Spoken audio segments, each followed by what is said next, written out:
Selamat malam teman-teman semua. Dengan saya Lia Chang. Hari ini bersama Grup Budaya Tionghoa kita akan membahas sesi pertama dari diskusi sinema, diskusi film. Jadi kita akan membahas ketimpangan sosial dalam beberapa narasi film. Hari ini kita akan membahas film judulnya Better Days. Mungkin kalau misalnya ada yang belum nonton bisa ubek-ubek di internet gitu, tersedia cuplikan maupun yang lengkap. Pemateri hari ini adalah Bapak Min Fadli Robi. Beliau itu adalah penikmat film sekaligus penulis lepas. Kita sama dong penulis. Ia pernah menjadi manajer program dari tahun 2018 sampai 2019 dan kemudian manajer operasional di Indie Cinema. Saat ini beliau sedang banyak belajar pengkajian film dan film programming. Nah, Bapak Robi ini belajar kajian film dan film programming itu melalui sejumlah lokakarya seperti Kelas Bunga Matahari, Sewon Screening 7, dan Ramu Layar.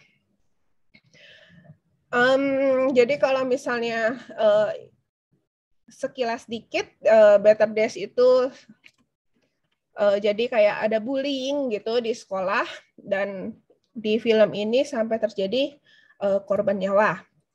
Untuk mempersingkat waktu, saya persilahkan kepada Bapak Robi untuk memulai. Silakan. Ya, halo, terima kasih Bu Lia Chang. Selamat malam semua, saya Robi, dan seperti tadi sudah diikhtisar sama Bu Lia Chang, Better Days adalah film yang menampilkan atau sebenarnya lebih ke merefleksikan sebuah kejadian bullying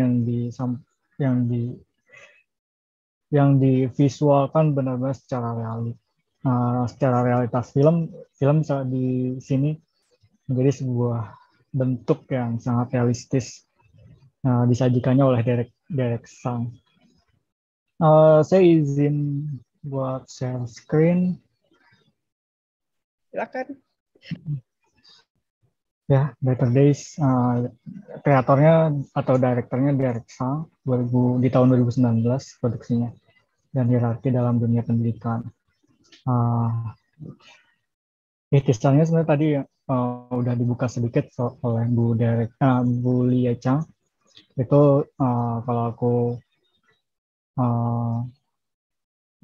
memberikan konteks sebenarnya pembulian dari yang aku tangkap, pembulian itu sebenarnya bisa terjadi dimanapun, termasuk di sekolah, ruang yang harusnya menjadi ruang aman karena terjadi pertukaran ilmu pengetahuan ataupun gagasan, malah menjadi ruang paling rentan. Film Better Days juga menjadi sebuah refleksi bagi kita semua bahwa ruang sekolah dan aturan dalam sebuah negara yang melingkupinya serta konflik kelas sosial dapat memunculkan pembulian yang cukup parah. Fun fact-nya, film Better Days juga merupakan bagian dari salah satu kampanye anti-bully oleh pemerintah. Dan ketika aku nge-search di internet, selain sebagai anti-bully, ternyata sensor China waktu itu juga cukup ketat untuk film Better Days. Cukup lama dikeluarkan sertifikat sensornya, dan akhirnya pun tayang juga di China dan menjadi box office kalau tidak salah. Terus dari scene pertama kita sudah dimunculkan scene yang menurutku membuat ketika kita menonton kita akan merasakan gelisah dengan tatapan Chen Yang, tokoh utama kita. Derek Sang sebenarnya dari sini dia menggiring kita sebagai penonton menelusuri masa lalu dari Chen Yang, karena film sebenarnya bergerak ke alur mundur settingnya, dari maju terus ke mundur lagi ke masa lalu Chen Yang. Chen Yang pada scene awal ini dia juga terlihat gelisah melihat murid Aku melihat ini adalah sebuah tempat kursus bahasa Inggris dan si Chen Yan sebagai tutornya. Di sini ia sebagai melihat muridnya yang sedang terlihat gelisah, dan dia mulai seperti merefleksikan entah pengalaman, entah mungkin dia menjadi flashback, karena ada masa lalu yang nanti kita akan bahas di slide selanjutnya. Terus setting dari film Better Days itu adalah mengambil setting persiapan Gaokao. Saya izin untuk nanti tolong perbaiki ejaan saya, takutnya salah dari Gaokao.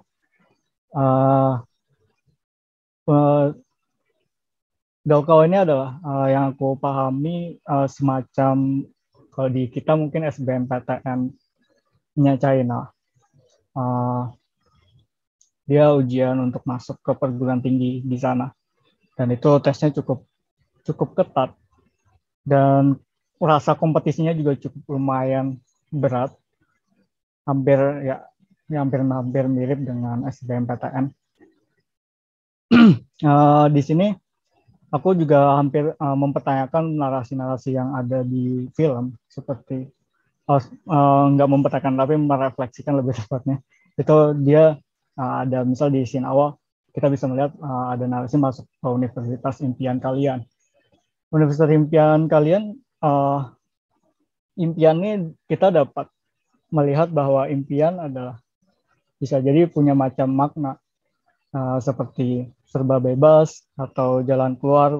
Kalau konteks dari film ini adalah jalan keluar bagi si korban untuk naik ke tangga sosial lebih tinggi, atau bisa jadi kalau misal dia adalah sebuah orang yang mempunyai masalah atau dia terlibat masalah di tempat ini, di sekolah ini dia ingin buru-buru keluar dari masalah pembulian yang terjadi ataupun masalah-masalah lain yang dia hadapi ketika di sekolah. Universitas adalah jawaban dari dalam tanda kutip kabur dari tempat lama ke tempat yang baru. Lalu yang akhirnya di scene selanjutnya mereka akhirnya disibukkan oleh persiapan untuk masuk ke universitas demi meningkatkan nilai akademik. Di sini terlihat sangat sibuk sekali mereka di situ. Terus juga di scene lain, di scene lain ada scene yang menarik sebelum akhirnya ada scene pamungkas di scene awal menuju tengah, yaitu ketika Chen Yang, kalau nanti mungkin kalian teman-teman bisa nonton di scene awal-awal itu sebelum menuju pamungkasnya ada Chen Yang listening itu listening bahasa Inggris, yang kurang lebih yang berhasil aku catat dari dengar listeningnya. My push back the jungle of suspicion, dapat mendorong kembali hutan kecurigaan. Let's both sides join in creating a new endeavor. Mari kita kedua belah pihak bergabung dalam menciptakan endeavor baru. Endeavor artinya berusaha keras yang kayak batu loncatan untuk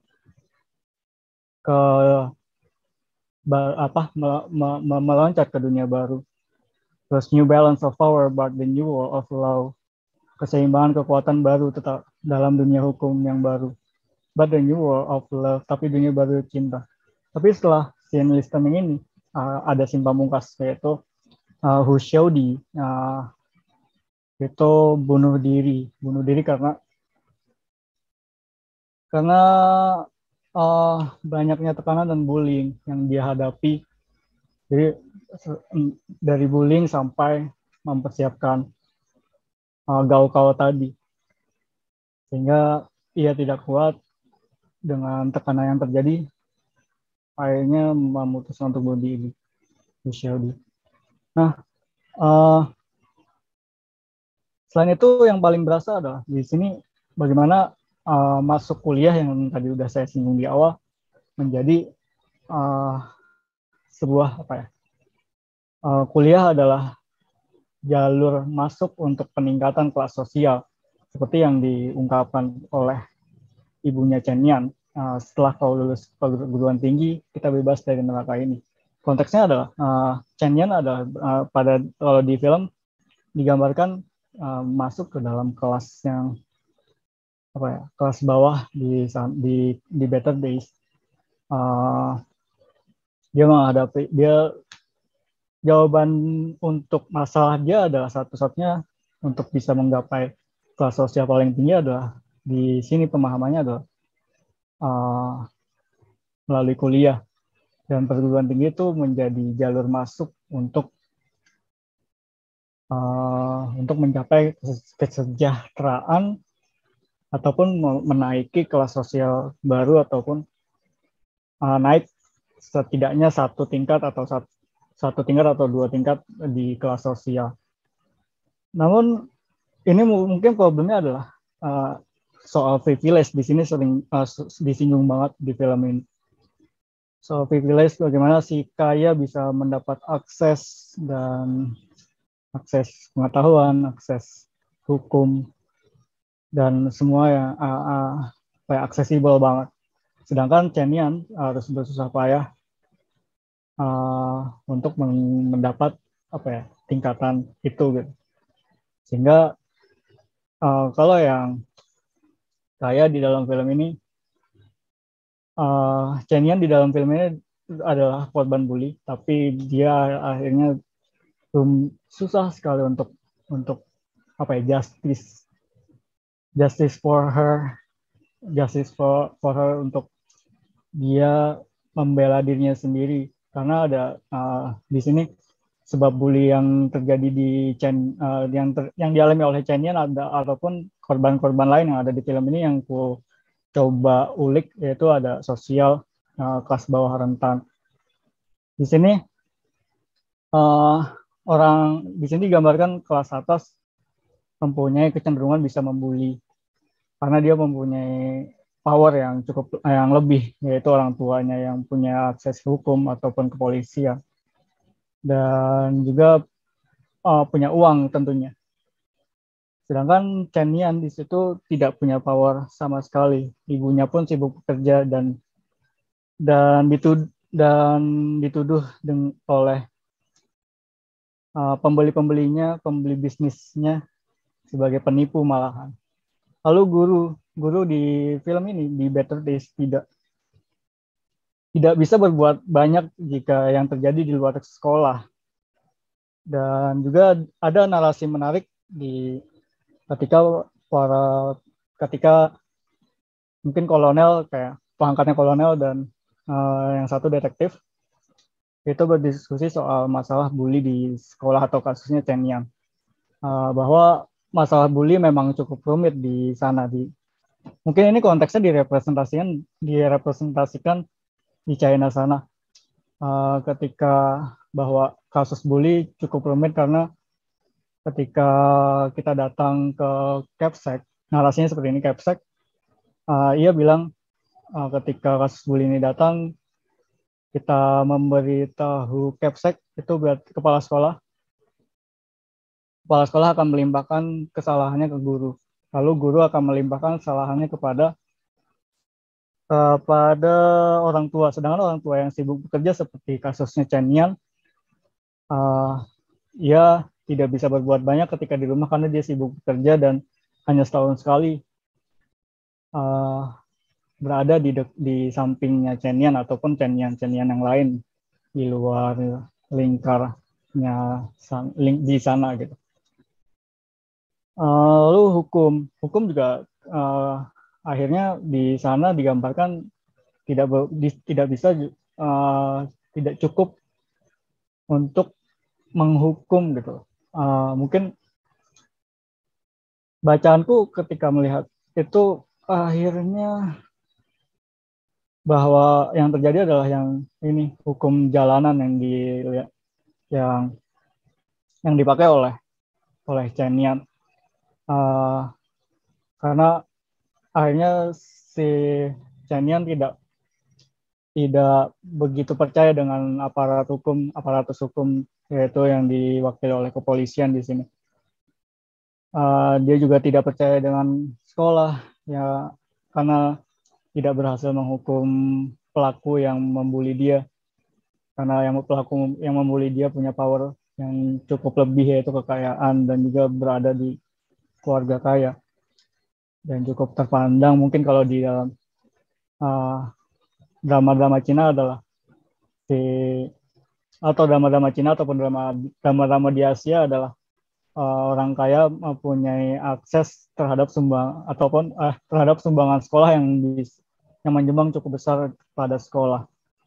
Itu ketika makin parah dan sistem sosial di dalam cukup timpang, akhirnya Chen Yan mengandalkan cara yang cukup keras dengan bantuan Xiao Bei ditempuh untuk membalas dengan cara kekerasan yang tadi sudah disinggung di awal oleh Bu Lia. Akhirnya ada yang terbunuh di film ini.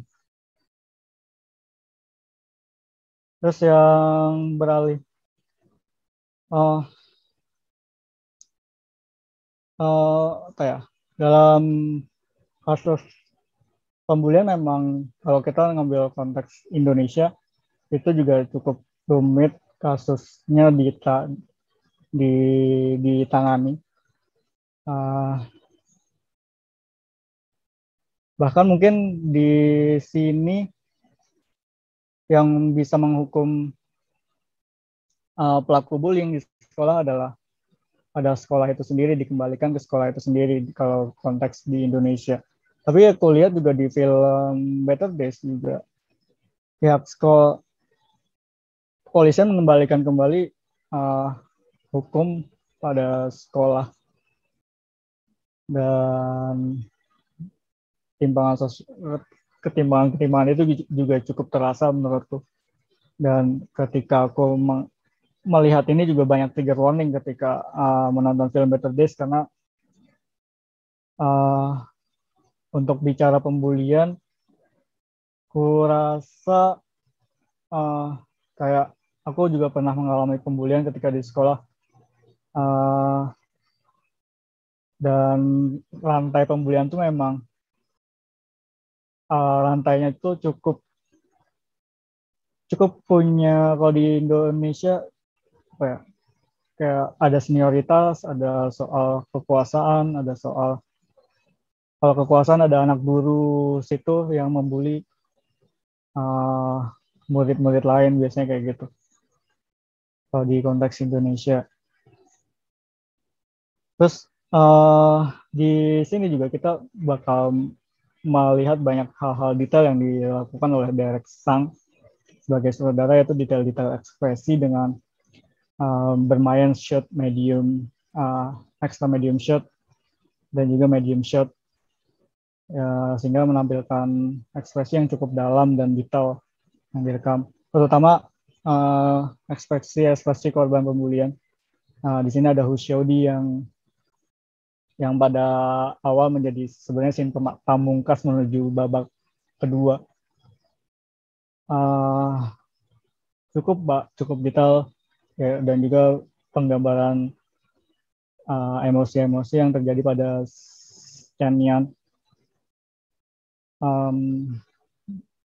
Sehingga kita akan dibuat empati dengan tipikal shootnya.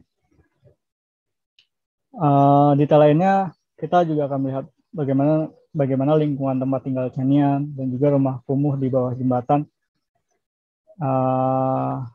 yang potret lingkungan sosial yang ada di China.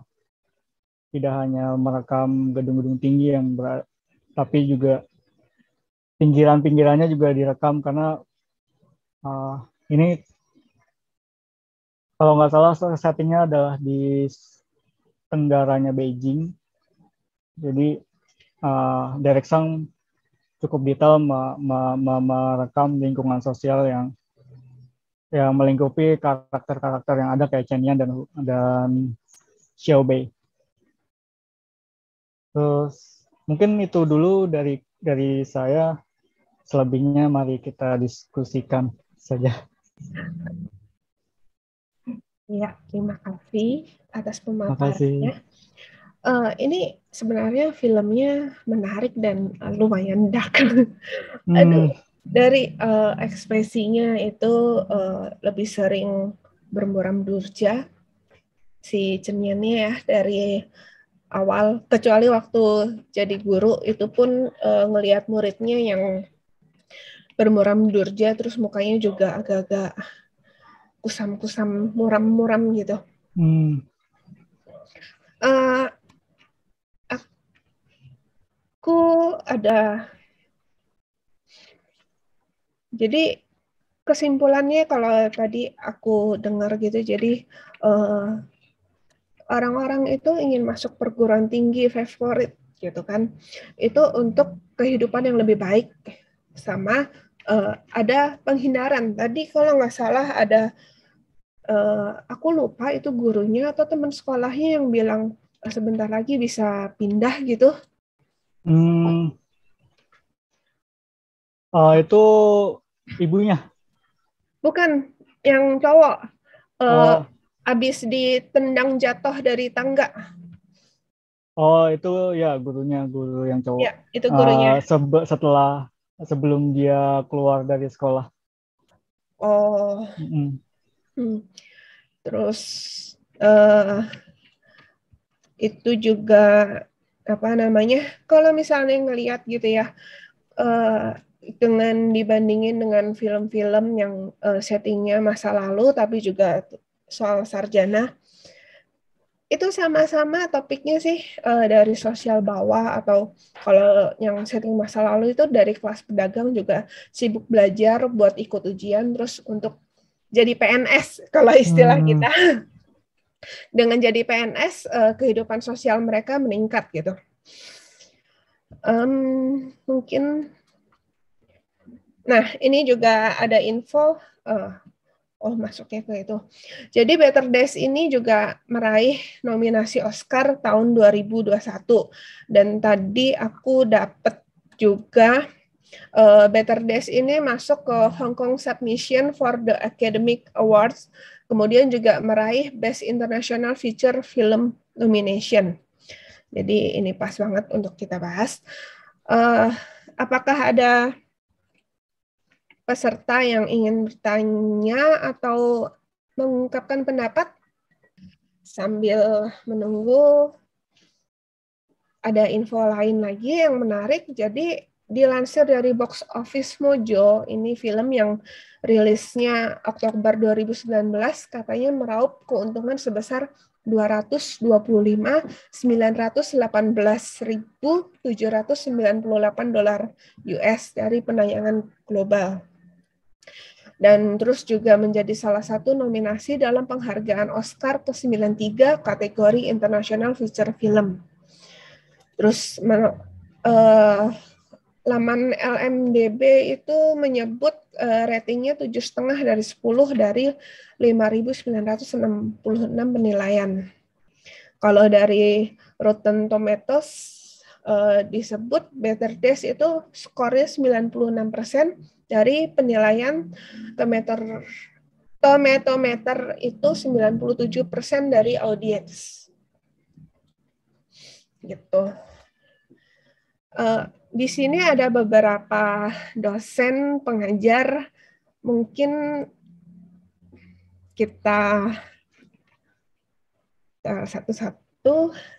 Pak Hinquan, menurut Pak Hinquan gimana ya dengan bullying di sekolahan atau mungkin di kampus begitu? Halo, bisa? Ya. Ya. Baiklah. Ya. Jadi saya yang nomor 1 ini. Kesempatan untuk bicara ya. Ya, mari silakan. Kalau penilaian saya, maksud saya bukan ahli, bukan kritikus film ya, saya cuma dosen biasa saja. Menurut pengalaman Bapak sebagai pendidik, sebagai penikmat film saja saya. Sekaligus pendidik. Saya juga suka sama Chow Tung-yi itu yang main artisnya si Chen Yen. begini. Nomor 1 ini judulnya Sao Nienten nih, kamu yang masih muda, judulnya. Bercerita tentang kehidupan di sekolah. Jadi genre daripada film ini tadi belum disebut ya sama Pak Robi bahwa ini cerita sekolah, cerita anak sekolah. Bahasa Cinanya itu Xiaoyan. Tema Xiaoyan itu memang salah satu yang paling menarik.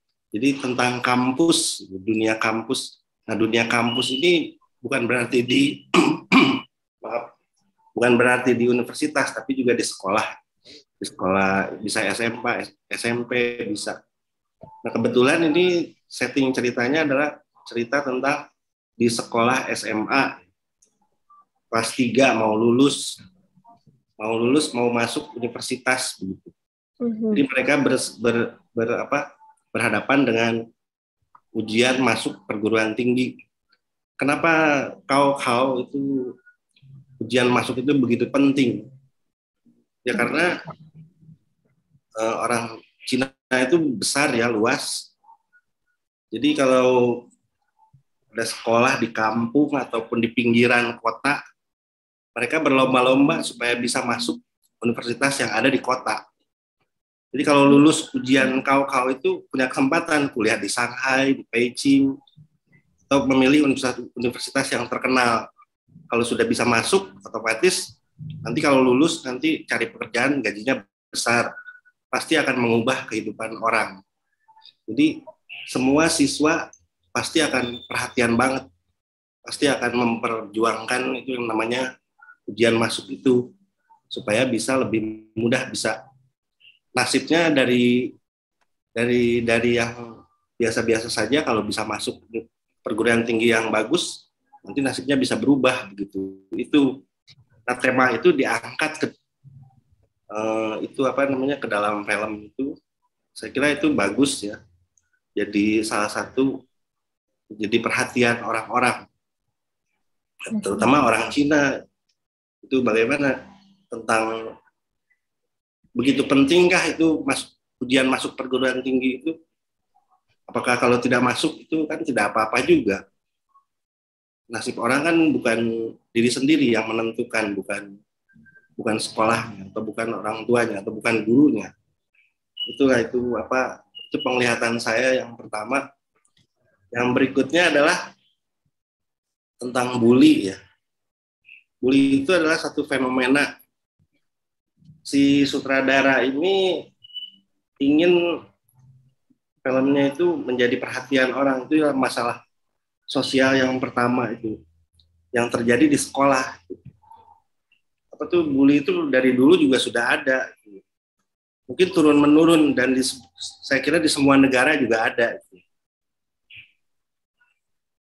Bully itu dia tidak terekspos, tidak masuk ke dalam catatan penglihatan guru ataupun orang tua.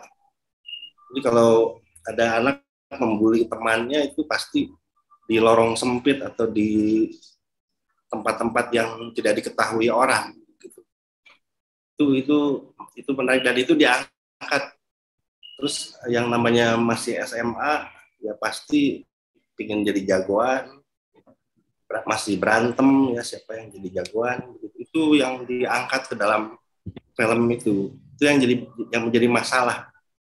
Nah, bully di situ gurunya tidak bisa apa-apa di situ. Jadi itu yang jadi perhatian. Gurunya, karena guru sibuk untuk mengajar, ngurus nilai ya, supaya muridnya cepat lulus. Pasti sibuknya akan begitu. Jadi tidak ada masalah mendidiknya ini dalam segi psikologis. Itu kan guru itu kan wakil daripada orang tua ya. Orang tua aja sudah tidak peduli lagi terhadap anak. Jadi ada yang peduli, ada yang tidak peduli. Nah, yang tidak peduli itu pasti banyak gitu. Jadi siswa-siswa SMA itu saya juga dulu pernah merasakan masa SMA ya, orang tua saya juga tidak peduli. Saya sekolah bagus atau tidak, bolos atau tidak, itu juga kurang perhatian. Nah, di situ jadi si film ini dibuat untuk cobalah dilihat itu para orang tua terhadap anaknya sendiri bagaimana. Itulah. Itu. Yang berikutnya lagi adalah tentang hukum ya. Kalau hukum itu ya namanya polisi tidak bisa apa-apa. Kalau ada orang yang mati bunuh diri ya coba dicari saja, ditelusuri penyebabnya apa. Tidak bisa menelusuri sampai ke seluk-beluk anak itu pernah dihajar atau diapain, tidak bisa masuk ke situ. Jadi cukup hukum tidak bisa berbuat apa-apa dari situ kan yang jadi ketika terjadi peristiwa bunuh diri itu semua siswa tidak ada yang mau nggak ada yang perlu, cuma bisa melihat saja, coba difoto dan dikasih tahu ini ada berita bahwa ada siswa mati bunuh diri itu. Cuma satu-satunya si Chen Nian itu yang maju menutupi jenazahnya itu. Nah itu apa namanya tidak bisa apa-apa itu, hukum tidak bergerak, cuma dilaporkan, polisi datang kemudian cuma tanya-tanya saja dan malah si Chen Nian itu dijadikan tersangka begitu. Tapi hukum juga tidak bisa apa-apa karena tidak ada bukti yang kuat kenapa itu orang bunuh diri gitu. Itulah. Itu yang saya lihat. Yang berikutnya lagi film itu dianggap bagus karena jarang juga ada film Cina yang bisa menampilkan detail itu tentang masyarakat lapisan bawah. Lapisan bawah itu berarti banyak sekali orang-orang yang miskin, yang tidak mampu gitu. Nah, contohnya ya keluarganya si Chen Nian itu kan keluarga coba tinggal sama ibunya, ayahnya sudah tidak ada, nggak punya uang, hidupnya miskin gitu. Itu yang diangkat dan itu menjadi perhatian sebetulnya. Perhatiannya bukan cuma pemerintah saja, semuanya untuk semua lapisan begitu. Itulah saya kira itu dulu deh yang dari saya. Oke, terima kasih. Coba begitu saja. Jadi kalau tadi aku perhatiin, apakah kalau misalnya masuk universitas swasta itu prestisnya beda dengan universitas negeri ya Pak di sana? Di Cina saya kira tidak ada lagi universitas swasta atau negeri ya. Oh, jadi semua negeri? Semuanya negeri. Cuma negeri itu kan ada peringkat ya. Oke. Jadi mereka memperebutkan 20 besar, 100 besar begitu. Jadi kayak orang sini memperebutkan masuk misalnya UI gitu. Ya, UI atau UGM begitu. Ya seperti itulah itu. Oke. Orang Cina banyak sekali ingin masuk Universitas Beijing dan Universitas Tsinghua. Dua itu yang dinilai paling itu. Sebetulnya universitas di Cina ya bagus-bagus semuanya, nggak ada yang jelek. Begitu ya, itu karena sudah maju mereka. Jadi tiga siswanya saja bisa berhasil tidak masuk ke universitas itu. Gitu. Ya, kalau mengenai orang kaya, saya bukan memiliki akses ya. Orang kaya dia karena punya duit dia tidak masalah. Ya. Kalau itu bisa peluangnya lebih besar. Kalau tidak masuk tes ya bisa langsung saja bayar begitu masuk kuliah. Ya, tapi kalau yang orang miskin dia tidak bisa. Seperti itu. Ya. Baik, itu dulu cukup. Terima kasih. Terima kasih Kak Inkon atas komentarnya. Gimana Pak Robi? Kalau tadi aku juga dapat info ini ternyata Derek Sang ini adalah anak dari sinema juga ya, anaknya Eric Sang dan pernah main beberapa film ternyata. Kalau dilihat dari film-filmnya emang banyak yang ke arah dunia triad ya. Jadi dia pernah main di Strangled Threads, Misbehavior, The Brink, Love of the Cuff, Estrom Robbery from Vegas to Macau. Kemudian terus ada Run Paparan, S-Chicken, terus masih banyak banget juga. Jadi kalau misalnya kita lihat di sini tadi filmnya juga ada nuansa-nuansa triatnya. Kalau menurut Mas Robi sebagai pengamat film bagaimana? Apa tuh? Karena ini film juga ada kaitannya dengan triad ya. Tadi kan yang Xiaopei itu kan termasuk anak geng gitu. Kalau aku sebenarnya jarang, maksudnya baru ini nonton karyanya Derek Sang, cuma memang langsung bahwa dia punya kapabilitas di dunia film dan kecintaan filmnya cukup tinggi karena dia menggambarkan detail-detail emosi yang ada di film, yang khususnya di film Better Days itu cukup detail soal penggambaran emosi Chen Yan dan Hu Xiaodi. Karena dua ini kan kayak sebagai pembangun ceritanya. Inti ceritanya di situ. Yeah. Di soal emosi korban bullying, karena POV yang diambil oleh Derek Sang di soal korban bully yang benar fokus di masa lalu Chen Yan sebagai korban bully yang dari awal tadi sudah diperlihatkan lewat tatapan Chen Yan kepada murid les bahasa Inggrisnya, sehingga dia kayak menapaki masa lalu kembali dan akhirnya masa lalu itu muncul lagi. Kayak kita tuh kayak melihat diary-nya Chen Yan sebenarnya di sini jadinya. Ya, setuju. Jadi kayak ada rasa-rasa diary-nya ini. Oke, ada pertanyaan di kolom chat dari Pak Ardian. Menarik sekali tentang perundungan ini. Apakah ada film Indonesia yang bertema seperti ini, Pak? Kalau di masa lalu ada judulnya Ekskul. Tapi itu dulu pernah punya kasus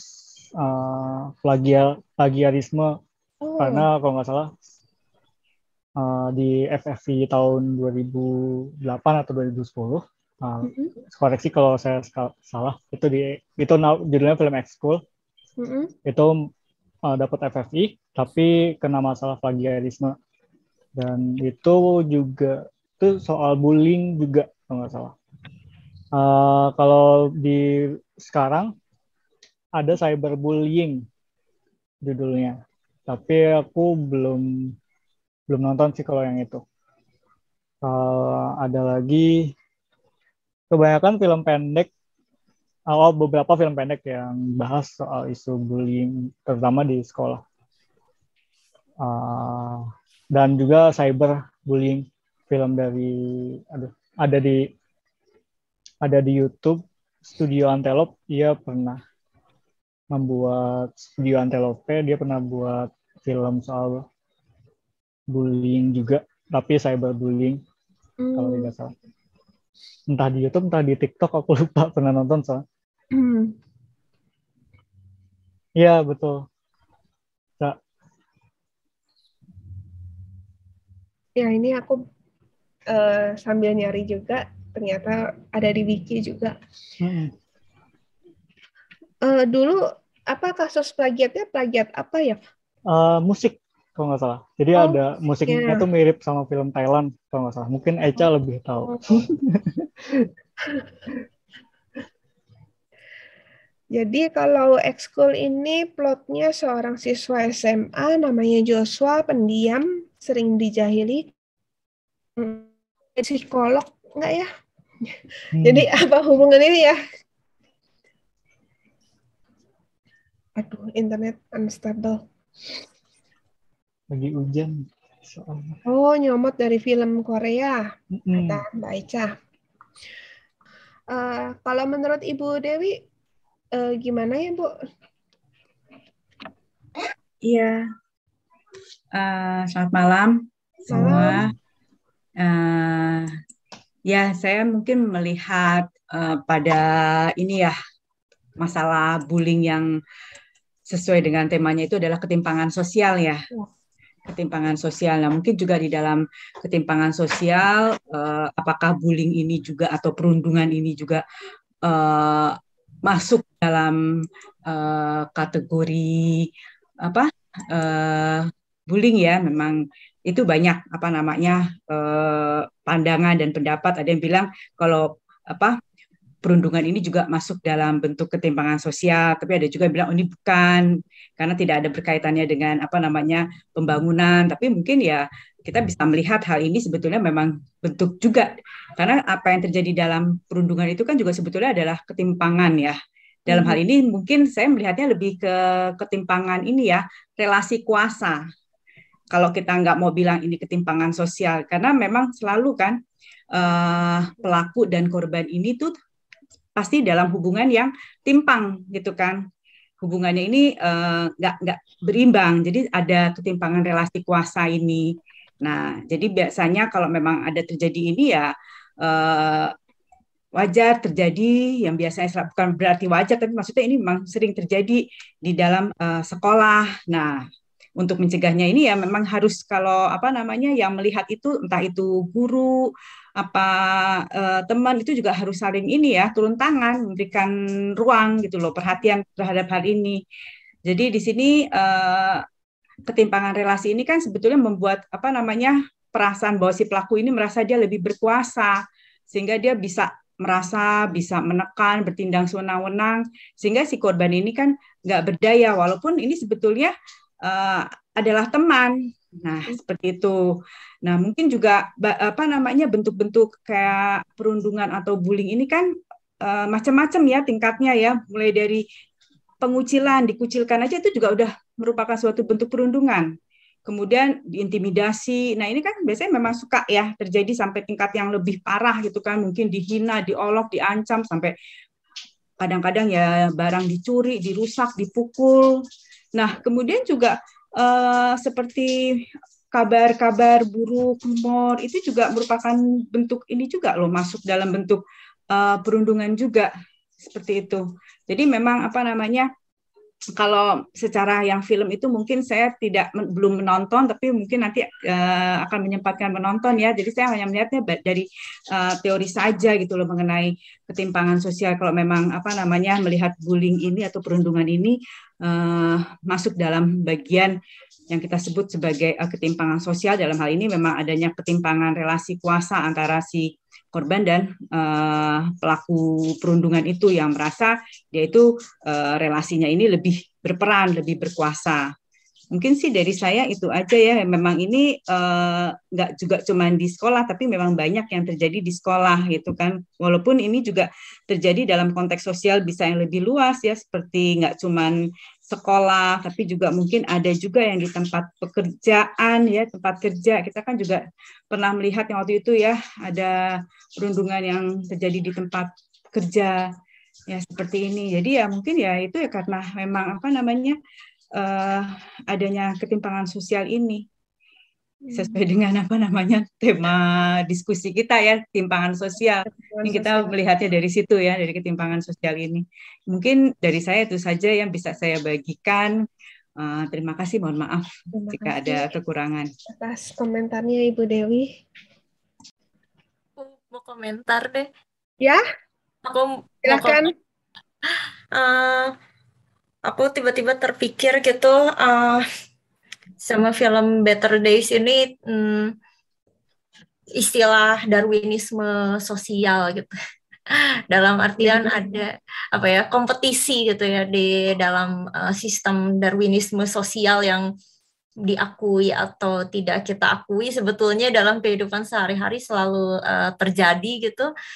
Di dalam cara kerja Darwinisme sosial ini kan sesama manusia dibayangkan sebagai pihak lain yang saingan saya, atau pihak lain yang harus saya singkirkan gitu. Jadi dan aku pikir film ini bekerja di menerjemahkan Darwinisme sosial kemudian di dalam dua sisi gitu, di dalam dua konteks.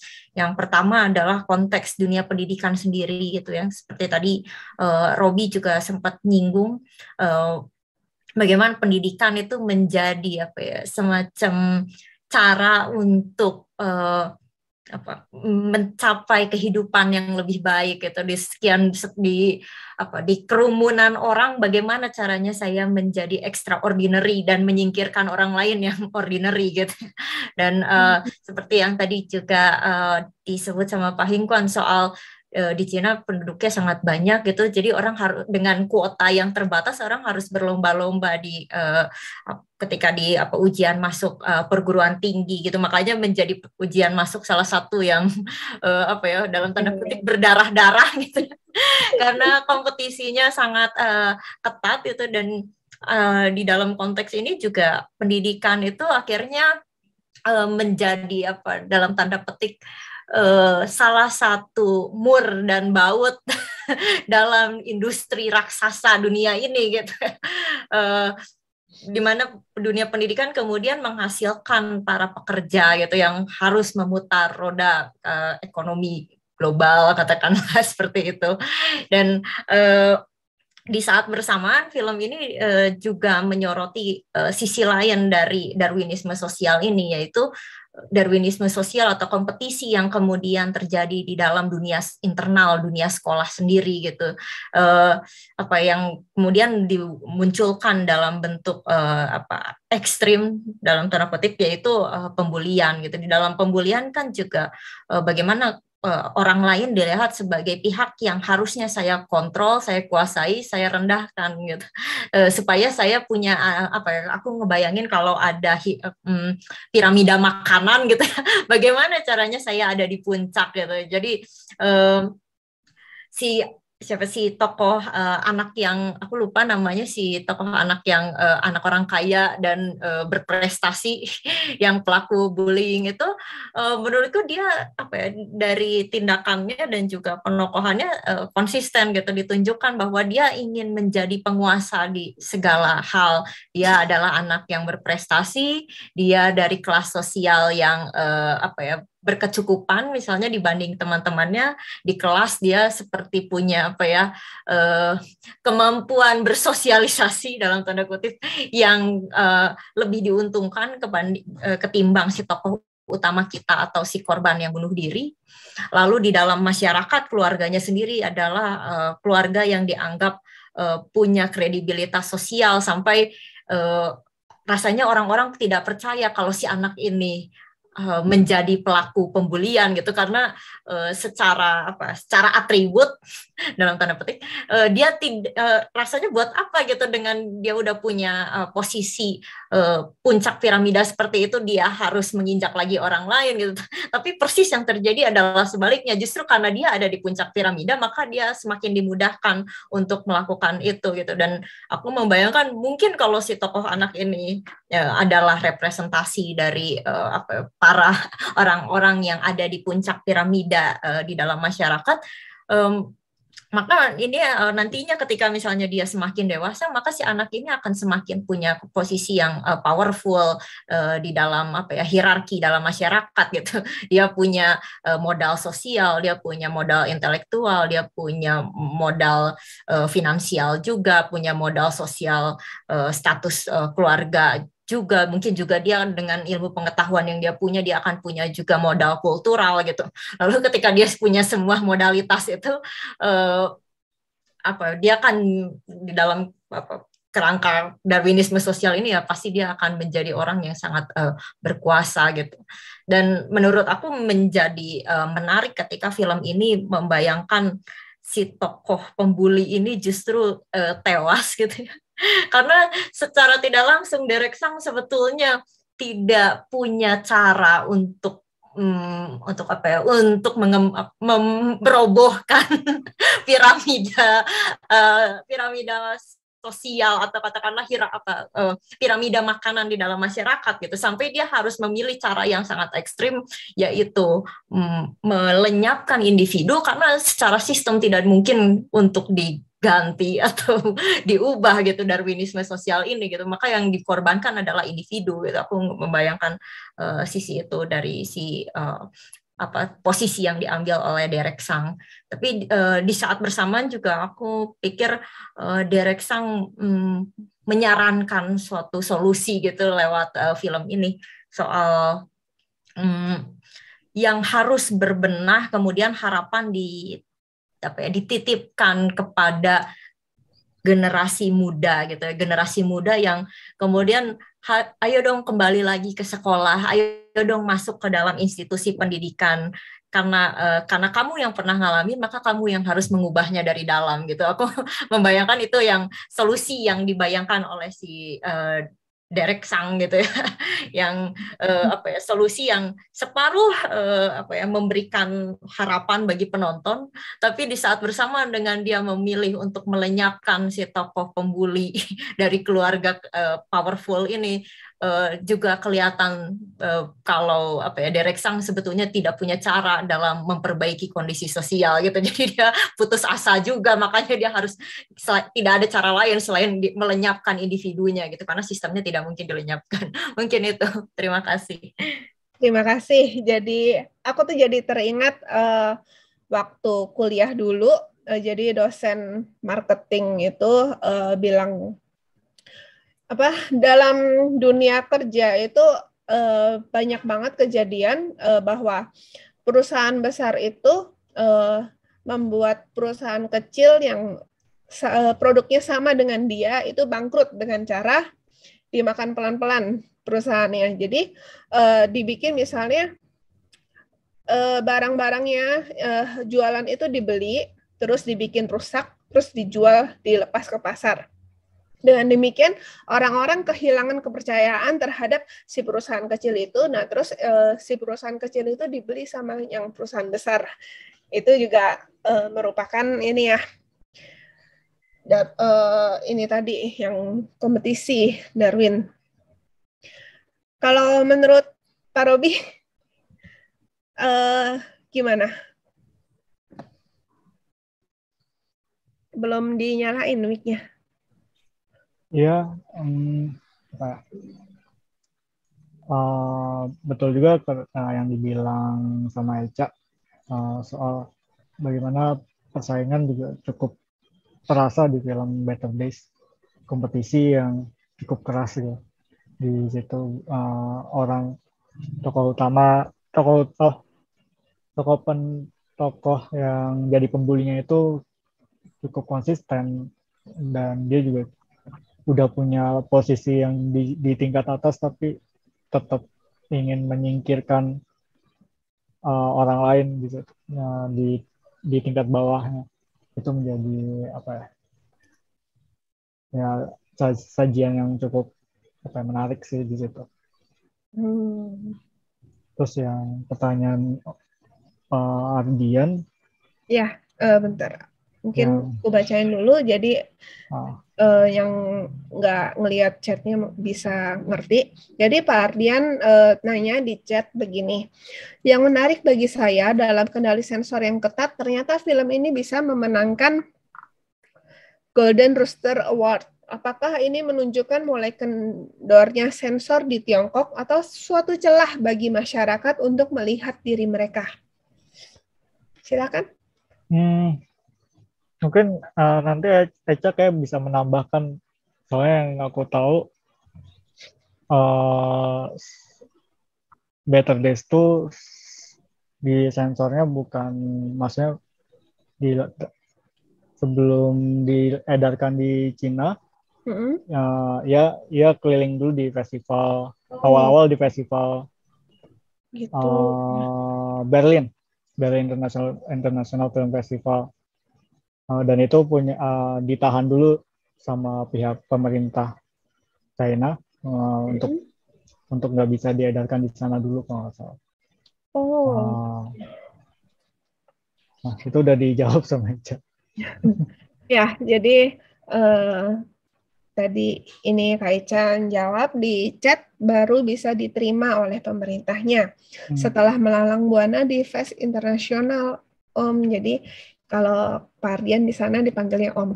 Cuma konon versi yang direstui pemerintah adalah versi yang sudah diperhalus sensor. Konon, kalau itu benar berarti beda versi sama versi awalnya. Ini aku baru dapat info lagi. Jadi katanya Better Days itu ternyata adalah adaptasi novel. Judulnya In His Youth, In Her Beauty.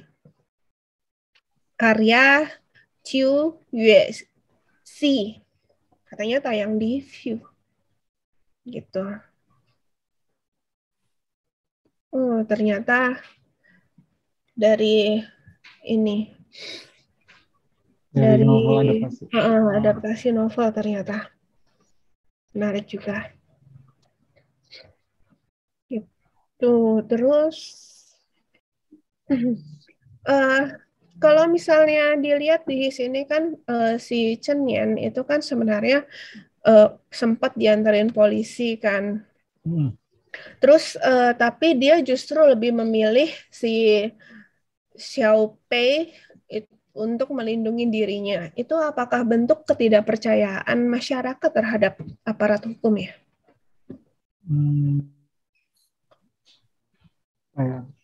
Mungkin bisa jadi iya, tapi menurutku itu juga sebuah statement dari Derek Sang sendiri untuk membiarkan penonton punya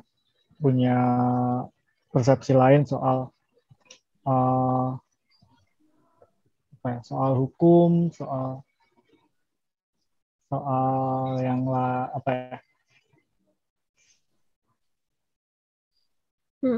ya, pokoknya kayak menurutku sih kayak Jackson tuh kayak membebaskan karena yang aku lihat kita dibiarkan mempersepsi si N-nya itu kan di akhirnya itu Chen Yan dan Xiao Pei diantarkan dengan mobil polisi, dan aku pun juga bertanya-tanya itu mereka dihukum karena kesalahan mereka, karena kalau nggak salah Chen Yan juga masih di bawah umur, tapi Xiao Pei kan udah dewasa. Tapi di situ kita lihat di ending Chen Yan malah mendapat hukuman, tapi yang kita tahu dia kan udah baru lulus SMA, yang mungkin masih berumur 16 atau 17. Dalam usia hukum kan belum bisa dihukum kan ya di situ. Dan itu mungkin persepsi kayak Derek Sang mencoba mendiskusikan kembali soal hukum untuk di bawah umur. Karena Chen Yan kan masih di bawah umur bisa ketika itu. Ya, mau sedikit tambahin menjadi gara-gara ini juga jadi minta izin ya sama dia dulu. Jadi gara-gara ini jadi baca juga banyak ceritanya gitu. Ternyata waktu saya searching di internet, di Paito, di Wiki, ini film memang adaptasi dari novel ya. Mungkin dalam yang bahasa Inggrisnya nggak ada ya, Wiki Inggrisnya nggak ada ya. Belum ketemu kalau aku teh. Kalau di Wiki Inggris nggak ada, tapi kalau lihat di Wikinya yang Hong Kong, itu memang dari novel itu. Novelisnya ini udah beberapa novelnya itu diangkat ke layar lebar dan isinya itu banyak kritik sosial. Enggak kok, yang di Wiki Inggris ada. Dressed on In His Youth, In Her Beauty by Chiu Yue-si. Ya, ini jadi lihat lagi gitu. Lihat lagi mengenai Chiu Yue-si-nya itu, ternyata dia itu banyak sekali novelnya ya. Banyak sekali novel yang dia buat, ada beberapa yang dibuat menjadi film gitu. Nah, kalau masalah itu, yang masalah sensor, saya juga ternyata lihat malah dari The Minggu ataupun People's Daily itu isinya corong resmi partai, ya corong resmi pemerintah Tiongkok gitu ya kan.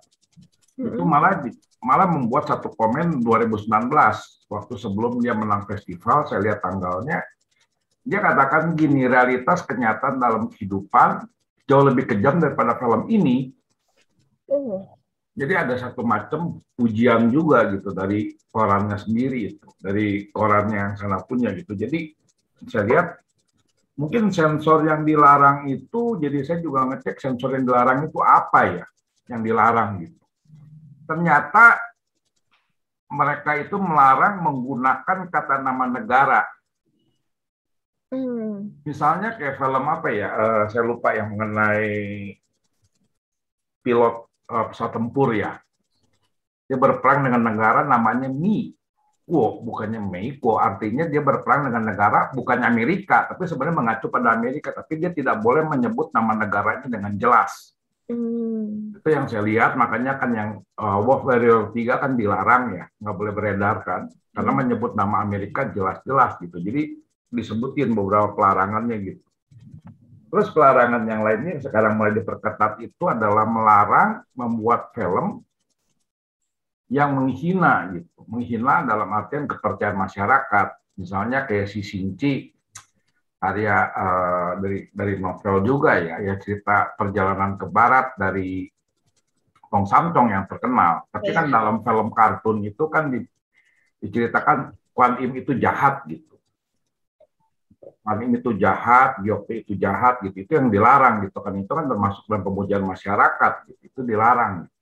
Jadi beberapa hal yang saya lihat yang dilarang itu seperti itu gitu. Terus kalau realita masyarakat sosial kayaknya sekarang ini udah mulai dikendorin ya, dalam beberapa novelnya juga gitu mulai dikendorin. Jadi saya juga, tapi itu belum jelas, belum ngecek lebih jelas kali mengenai sensorship di sana itu bekerjanya seperti apa. Tapi yang saya dapatkan itu kurang lebihnya beberapa hal itu tidak boleh menyebut nama negara lain yang melakukan kejahatan. Misalnya Iran gitu sebagai teroris, mereka tidak boleh sebut nama negara Iran gitu. Itu yang satu. Kedua, tidak boleh menghina gitu kepercayaan masyarakat, itu nggak boleh gitu. Jadi dipermainkan itu nggak boleh gitu. Mungkin Pak Hinquan bisa tambahkan gitu Pak. Saya kurang paham sih soal sensorshipnya.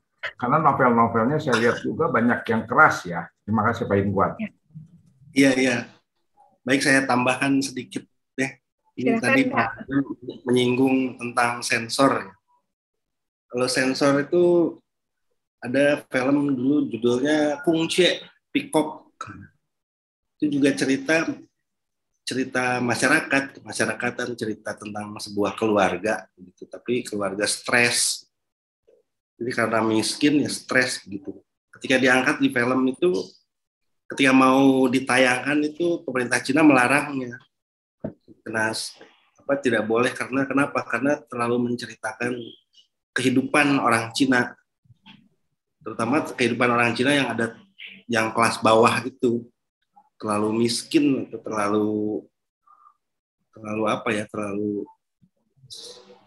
padahal orang luar negeri dia suka melihat itu kehidupan nyata daripada orang Cina seperti itu. Itu jadi pemerintah masih melarang pada waktu itu tahun berapa ya itu? Tahun 2000-an. 2008 Pak Hinquan. 2008 ya. Itu yang pertama yang saya tahu itu film Peacock yang main si Chang Ching-chu. Tapi kemudian film itu mendapatkan penghargaan di Berlin kalau tidak salah. Nah itu kemudian lama-lama ya diakui karena sudah beredar di seluruh dunia. Termasuk saya juga sudah nonton duluan. Itu mengenai sensor. Jadi kehidupan orang Cina yang terlalu bawah itu tidak boleh begitu.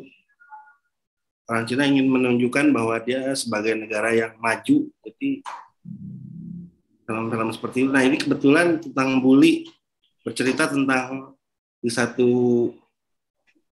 di kota pinggiran ya, juga sama itu mengungkap mengenai orang-orang kelas bawah. Jadi pemerintah ini harus berhati-hati melihatnya gitu. Jadi otomatis bisa kena sensor juga. Itu tambahan saya juga belum meneliti lebih dalam mengenai itu. Kalau untuk novel ya itu juga kan novel-novelnya Mo Yan juga bercerita tentang semuanya lapisan bawah itu yang kena bully, malah kena bulinya oleh pemerintah sendiri. Itu ketika itu tidak boleh terbit begitu. Jadi seperti itu penglihatannya. Terima kasih sudah. Terima kasih. Tidak di mana lagi ada yang lain ahli film. Ya. Kalau di TV, di industri TV-nya setauku lagi nyensor soal LGBT. Di TV, di tayangan TV-nya. Oh, di TV. Jadi yang berbau kayak gay, konten-konten yang ada soal gay atau LGBT secara umum, itu benar-benar kayak dilarang. Ada kasus soal pasangan gay yang ada di layar TV itu dilarang untuk berkegiatan dilarang berkegiatan di luar TV berduaan. Mereka kan misal di tayangan TV-nya itu jadi pasangan, tapi di kehidupan realitanya juga nggak boleh ketemuan sama pemerintahnya. Karena itu nanti kalau di expose atau diikuti jadi itu ya, jadi masalah sosial baru lagi. Pusing juga penanti pemerintah kalau dibebaskan. Ya, keras. Yang ada komentar dari Pardian di chat adalah LGBT. Betul LGBT. Nah, kembali ke Better Days. Ini ternyata dari online novel. Jadi ditulisnya tahun 2015. Terus setelah ngehit di film, terus di tahun 2019 itu jadi bestseller novelnya. Jadi dijadiin buku juga. Jadi sebenarnya banyak ya film-film dari Cungko itu yang awalnya dari novel, bahkan novel online. Kalau menurut pendapat Pak Robi gimana? Dengan terus dibandingkan dengan film-film di Indonesia kayaknya nggak gitu banyak ya kalau yang diangkat dari novel, apalagi online. Kalau sekarang sebenarnya udah cukup lumayan banyak film Indonesia yang diangkat dari novel. Banyak banget. Dari web novel juga ada. Web novel juga ada ya? Kayak Wattpad. Wattpad itu kan dari web novel. Webcomic juga sudah ada. Biasanya yang produksi itu dari rumah produksi Falcon. Justru menurutku yang paling banyak diproduksi secara angka menurutku dari adaptasi novel sih, karena kalau di novel tuh mungkin dilihat oleh orang produksi mereka sudah ada ceritanya, tinggal kembangin lebih luas adaptasinya, tinggal kembangin semuanya sih, tidak mulai dari nol bikin pengembangan cerita. Plotnya udah ada gitu ya. Tinggal dikembangin lebih luas lagi. Kalau web novel, web komik. Kalau komik novel juga ada ya? Ada. Contoh yang apa namanya? Gundala. Jadi itu filmnya tayang di bioskop juga. Kalau saya baru pernah tahu itu karena teman saya sendiri sih ya. Itu dia nulis ceritanya cerita misteri yang setan-setanan gitu. Itu waktu itu sempat tayang di 21 sih emang.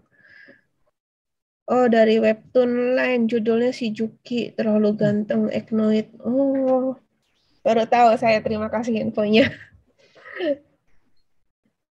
Ada komentar di chat. Jadi kalau dari Pak Ardian, kalau tidak salah ingat, film yang ditentang habis itu Xiu Xiu The Down Girl. Tianku. Dijawab oleh Pak Hinkon, betul, film Xiu Xiu dilarang pemerintah karena membicarakan masalah revolusi kebudayaan. Ya, kalau boleh saya silakan. Itu film Xiu-Xiu itu tahun berapa ya? Saya lupa, itu saya nonton di bioskop. Ceritanya tentang seorang gadis yang dikirim ke pedesaan. Ada program pemerintah waktu itu, ketika adanya revolusi kebudayaan itu kan para cendekiawan itu harus dicuci otaknya, jadi hidup membaur dengan rakyat jelata. Jadi dikirim ke desa. Nah, ketika dikirim ke desa itu kehidupannya otomatis berubah. Kehidupannya berubah. Biasa kan kalau hidup di kota itu kan di rumah itu ada AC, ada apa ya. Tiba-tiba dikirim ke desa yang tidak ada apa-apa, itu jadi tutupan tuh gandeng ya. Maaf, bentar.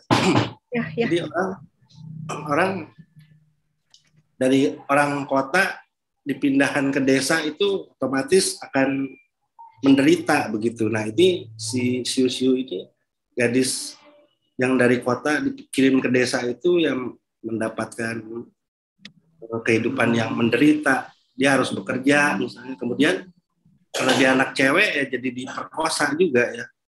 Kemudian timbul ide bahwa kalau menjadi pelacur nanti akan banyak duitnya, nanti dia bisa kembali ke kota begitu. Tapi itu tidak pernah berhasil. Nah, itu menceritakan tentang cerita itu, makanya dilarang oleh pemerintah. Kalau itu blacklist, jadi jangan beredar. Nah, tapi film Tianyu itu sudah menyebar ke seluruh dunia, bisa di-download. Itu juga diangkat dari sebuah cerpen kalau tidak salah, adaptasi dari cerpen. Pengarangnya siapa saya lupa di catatan. Dan saya itu yang saya lihat itu dilarang pemerintah karena menyinggung peristiwa tentang revolusi kebudayaan. Selama revolusi kebudayaan jadi ada itu dia tidak boleh begitu. Itulah kenapa di-ban gitu. Ya cukup dari saya. Oke, terima kasih. Apalagi yang menarik nih. Ya, ini ada komentar dari Pardian. Jadi bisa dikatakan sensor terhadap film-film di Tiongkok itu seperti pada masa Orde Baru ya? Ya. Terus Kak Eca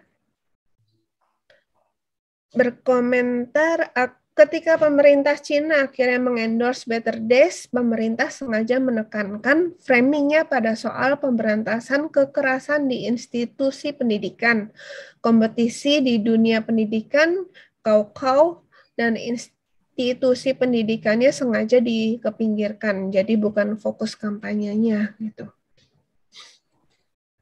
Jadi